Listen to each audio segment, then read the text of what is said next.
जान हो। लाल लहंगा में तू लगेलू कमाल हो, दिलवा पे करेलू सीधा अटैक हो। नजरिया से मारे जैसे तीर, हम हो गए पूरा बेहोश हो। गोर गोर गाल पे लाली छाइल देख के दिलवा मचल जाए। तोहरे चाल में इतना नशा हर कोई दीवाना बन जाए। लहंगा में बिजली गिरावेलू, दिलवा के फ्यूज उड़ा देलू।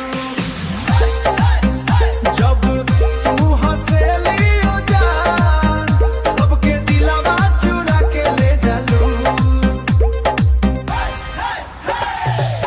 डीजे पे जब तू कमरिया हिलावेलू, सबके नजरिया रुक जाला।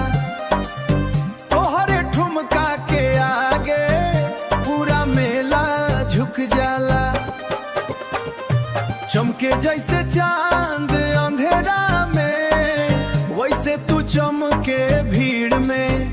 तोहरे पीछे दीवाना सब में, सारा शहर लकीर में।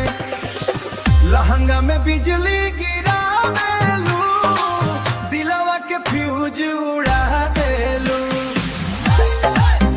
जब तू हंसेली हो जान, सबके दिलवा चुरा के ले जालू।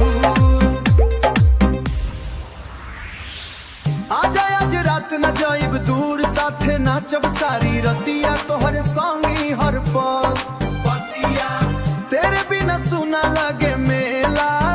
दिलवा करे बस तोहार इंतजार।